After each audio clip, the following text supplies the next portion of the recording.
Em nome de Jesus. Amém. Enquanto eu preparava o sermão de hoje, eu me lembrei de uma parábola que é conhecida de muitas pessoas. A parábola do bambu chinês. Conhecem? Bom, então eu vou contar para vocês. Conta a história que certa vez um agricultor resolveu plantar uma semente de bambu.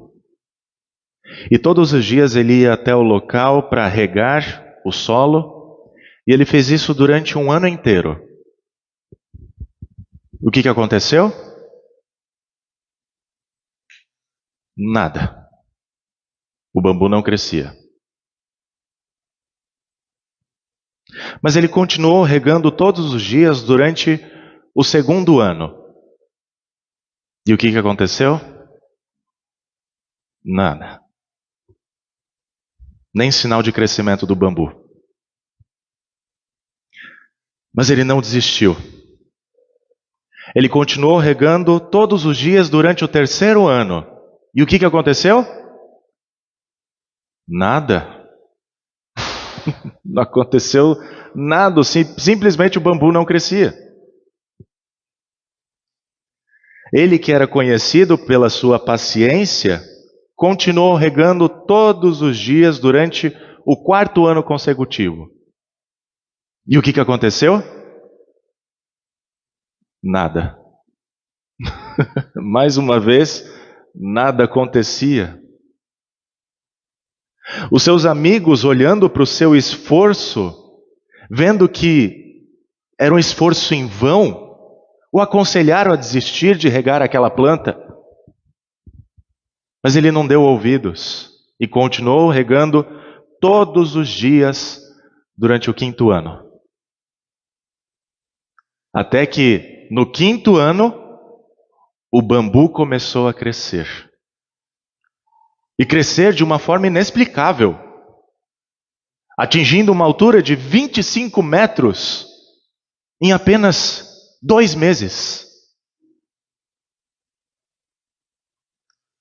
O agricultor sabia que precisava de paciência para ver o resultado da sua ação.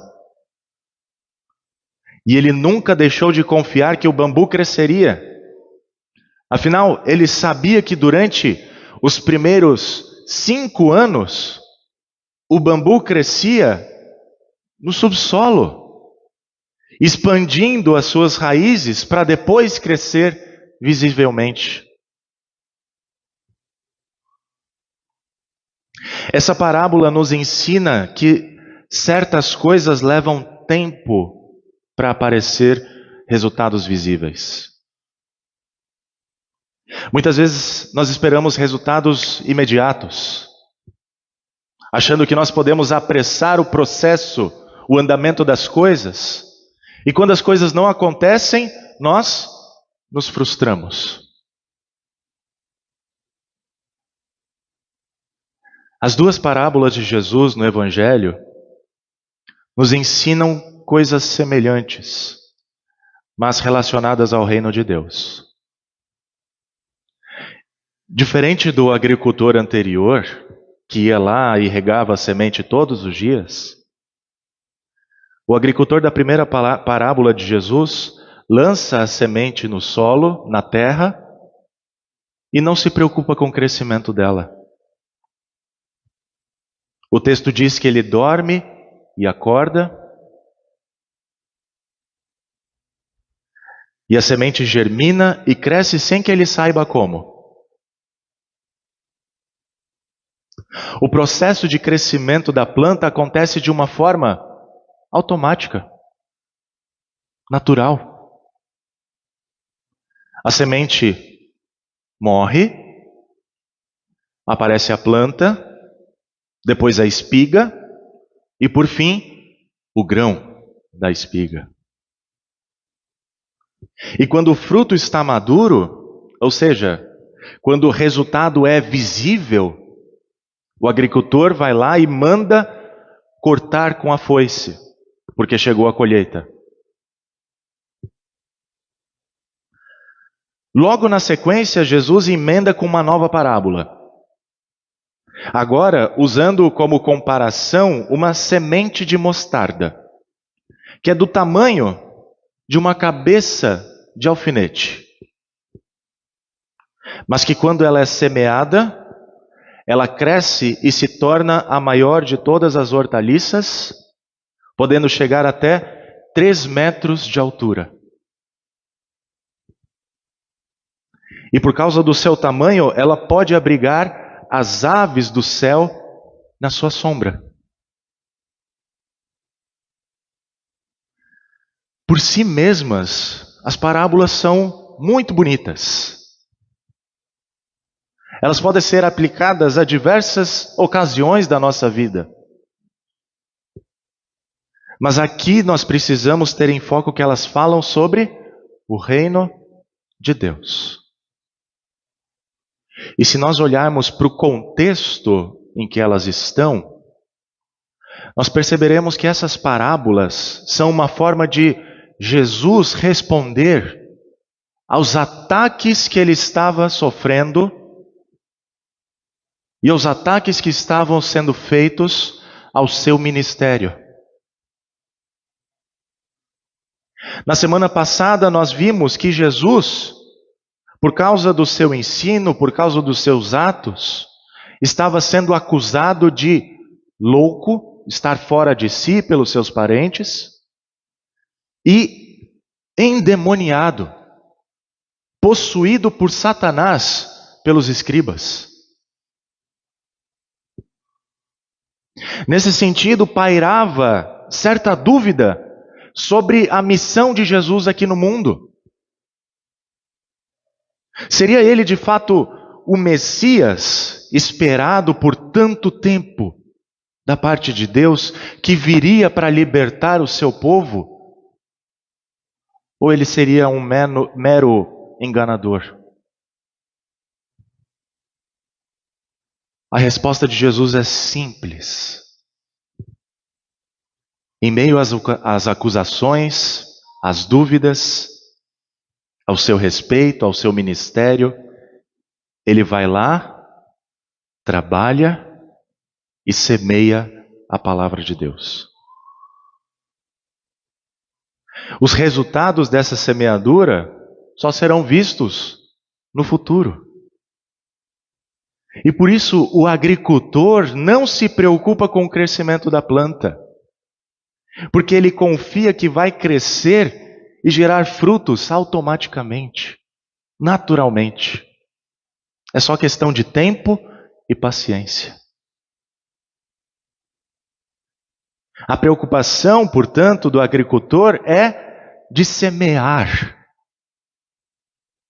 E no tempo certo, colher os frutos. Mas enquanto a planta cresce, ele não se preocupa. Ele dorme e acorda. Se deita e se levanta. E só volta a se ocupar na hora da colheita. Assim é com o reino de Deus. Não adianta querer apressá-lo para que venha a nós. Ele não vem imediatamente de forma plena como nós queremos, ou como muitos pensavam que aconteceria na época de Jesus. Mas ele começa de um modo discreto, cresce de forma lenta, gradual, mesmo em meio a tantas adversidades, e atinge o seu ponto mais alto no juízo final, quando de fato nós saberemos o que é o reino de Deus. Até lá, o máximo que nós podemos fazer é semear a palavra de Deus na terra, ou seja, plantar a palavra de Deus nos corações das pessoas. Porém, o processo de crescimento, até o agricultor vir com a foice para a colheita, ou seja, até Jesus vir para o grande julgamento, o grande juízo, não depende de nós. Isso já é coisa de Deus. Já na segunda parábola, Jesus ensina que, assim como o grão de mostarda parece insignificante, de tão pequeno, mas se torna uma árvore enorme em que as aves do céu fazem os seus ninhos, assim também é o reino de Deus. Parece pequeno, insignificante por causa dos conflitos daquele contexto, mas que por causa do morrer da semente na terra, se torna algo grandioso em seu resultado. Nos trazem benefícios para a humanidade, para todas as nações. Com a sua morte e consequente ressurreição, Jesus atrai para o reino de Deus aves do céu de toda espécie para fazer ninhos. Ou seja, Ele dá segurança para que os povos do mundo inteiro venham se abrigar na sombra da sua cruz. E assim, morrendo com Ele, sejam ressuscitados com Ele para a vida eterna. Dessa forma, de um início insignificante para os olhos humanos, Deus apresenta o seu reino da salvação, que alcança os povos do mundo todo. Meus queridos, essas duas parábolas contadas por Jesus nos ensinam duas coisas importantes para a vida cristã: paciência e confiança. Paciência para esperar pela vinda definitiva do reino de Deus. Lá no juízo, ou como Paulo fala, no tribunal de Cristo, que certamente virá e no qual todos nós compareceremos. E confiança para nos abrigarmos em Cristo como o único capaz de nos salvar da condenação ao inferno. Nos dar vida eterna num corpo perfeito. Porque pela sua morte e ressurreição, os pecados do mundo inteiro foram pagos. E pelos meios da graça deixados por Ele, nós recebemos o penhor do Espírito.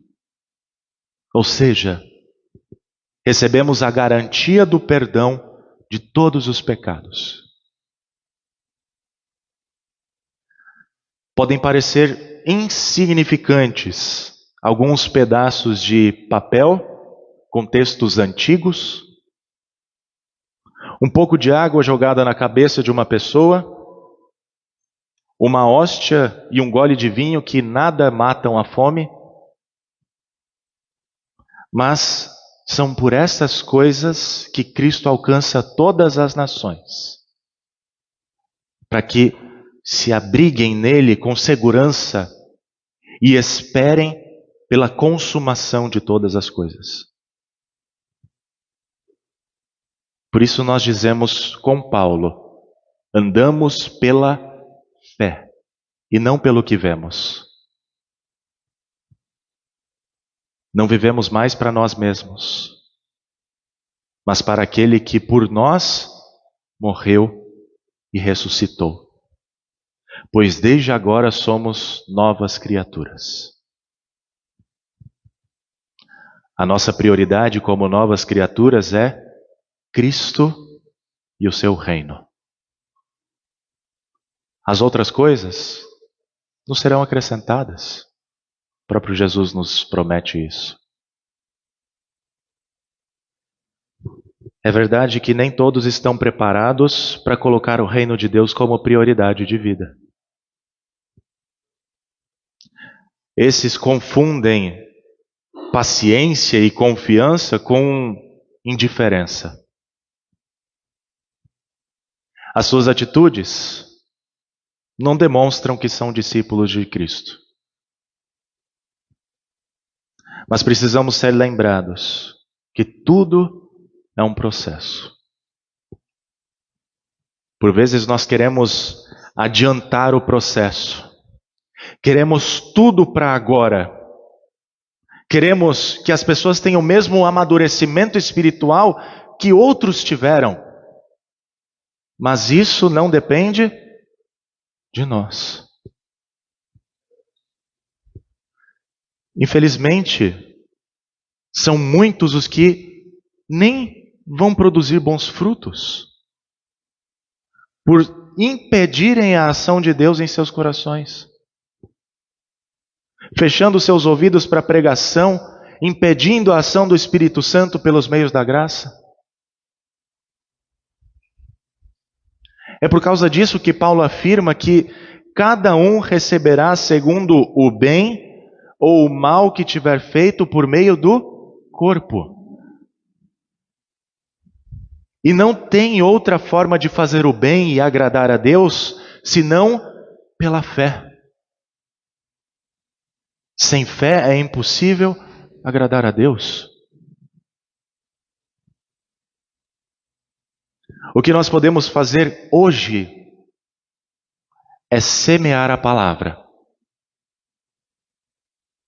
É ter paciência até a colheita de Deus, no dia do juízo. E confiar que naquele dia, os nossos ninhos estarão debaixo da sombra da cruz de Cristo, a árvore da vida. O nosso lugar de descanso. Por isso, não deixemos jamais os ramos que Jesus nos deu para fazermos o ninho. Batismo, a palavra, a Santa Ceia. Com esses meios nós estamos seguros e podemos esperar pela vinda do Senhor com paciência e confiança, para nós sermos revestidos da nossa habitação celestial e vermos os resultados visíveis da ação de Deus, da ação de Jesus por nós em seu reino eterno. Quem tem ouvidos para ouvir, ouça. Amém.